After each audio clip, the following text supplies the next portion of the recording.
Welcome back. ఒక రాష్ట్రానికి ప్రతిపక్ష నేత ప్రధానమంత్రిని కలవడం రొటీన్.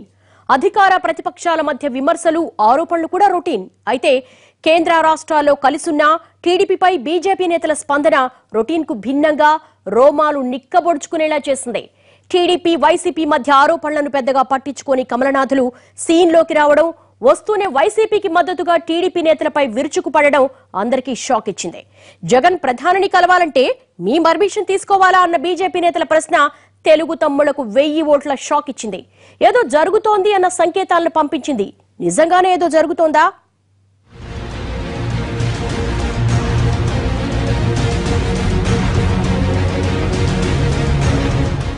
రాష్ట్రపతి ఎన్నికల్లో ఎన్డీఏ అభ్యర్థికి మద్దతిస్తామని జగన్ ప్రకటన చేయగానే టీడీపీ నేతలు రెచ్చిపోయారు.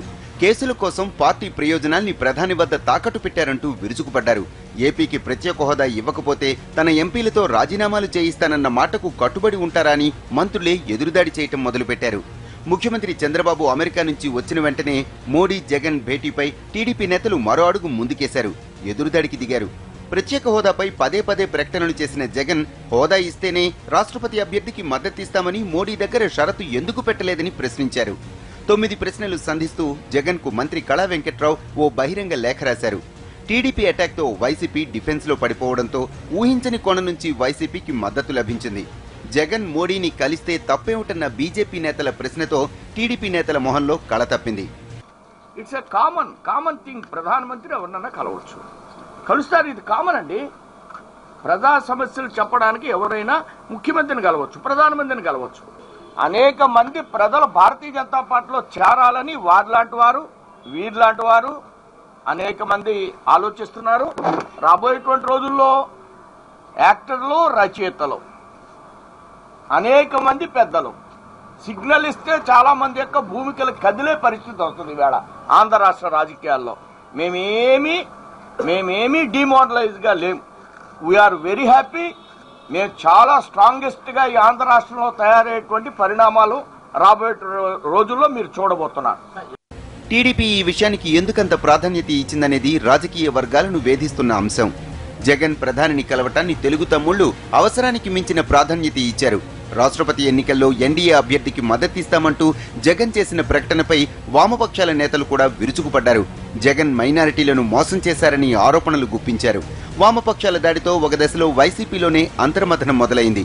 లెఫ్ట్ పార్టీల దూకుళ్ను పక్కకు నెడుతూ టీడీపీ రెచ్చిపోవడంతో బీజేపీ రంగంలోనికి దిగాల్సిన పరిస్థితి ఏర్పడింది. టీడీపీ నేతలు రెచ్చిపోయి విమర్శలు చేయడంతో కేసుల్లో ఇరుక్కున్న జగన్ను కాపాడేందుకు మోడీ ప్రయత్నిస్తున్నారనే భావన ప్రజల్లోనికి వెళుతుందనే ఆందోళనతో బీజేపీ నేతలు జగన్ కు అండగా నిలిచారు.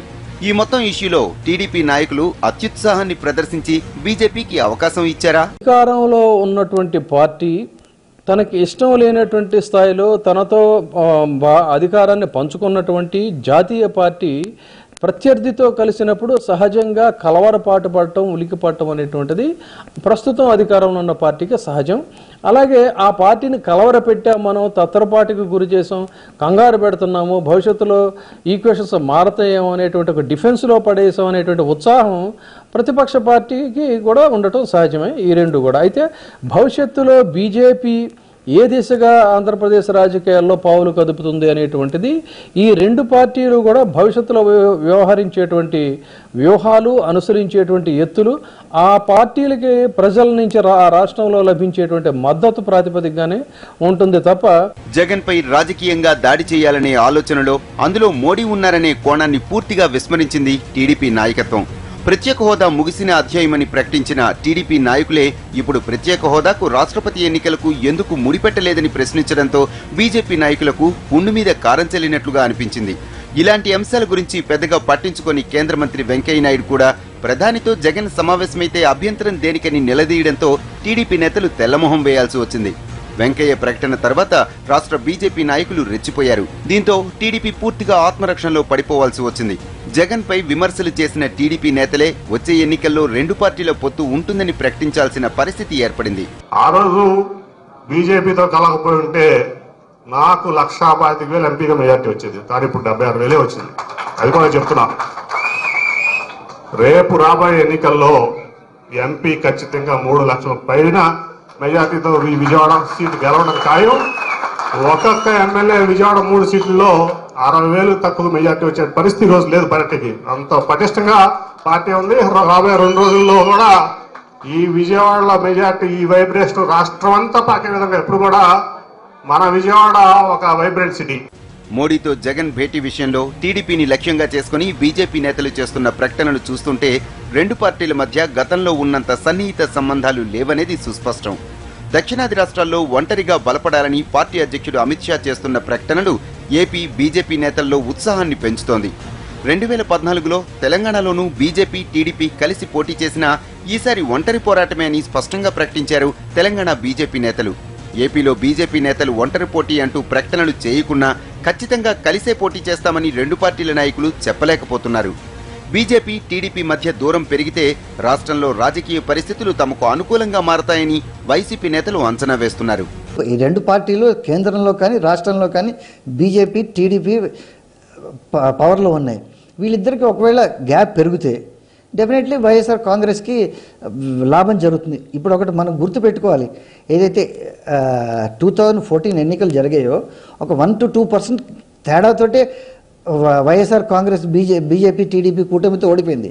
సో ఆ ఓట్ స్ప్లిట్ అయితే, TDP anti TDP vote split అయితే డెఫినెట్లీ వైఎస్ఆర్ కాంగ్రెస్కి లాభం జరుగుతుంది బీజేపీ కన్నాను. ఎన్నికలకు ఇంకా 1.5 ఏళ్లకు పైగానే గడువుంది. రాజకీయాల్లో ఈ టైం చాలా ఎక్కువ. ఈలోపు ఏదైనా జరగవచ్చు. ఎలక్షన్లకు ఇంకా చాలా సమయం ఉండగానే బీజేపీ నేతలు పొత్తుల గురించి ఎందుకు మాట్లాడుతున్నారనేది అర్థం కాని అంశం. మిగతా పార్టీల్లో పరిస్థితి ఎలా ఉన్నా బీజేపీ ఇప్పటికే ఎన్నికల మూడ్లోకి వెళ్లిపోయింది. తెలుగు రాష్ట్రాల్లోనే కాదు, మిగతా రాష్ట్రాల్లోనూ కమలనాథులు ఎన్నికల భాష మాట్లాడుతున్నారు. పొత్తు లేని చోట అధికారంలోకి రావటం, పొత్తు ఉన్న చోట బలోపేతం కావటం పార్టీ అధ్యక్షుడు అమిత్ షా వ్యూహం ఇదే. టీడీపీతో పొత్తు తెంచుకున్నా, వైసీపీతో పొత్తు పెట్టుకున్నా, సొంతగా పోటీ చేసినా ఈసారి ఏపీలో బీజేపీ కూడా బలమైన శక్తిగా ఉండటం మాత్రం ఖాయం. టీడీపీ, బీజేపీ మధ్య పొత్తు దెబ్బతింటే పిట్టల పోరులో పిల్లి లాభపడినట్లు అంతిమంగా వైసీపీకి మేలు జరగచ్చు.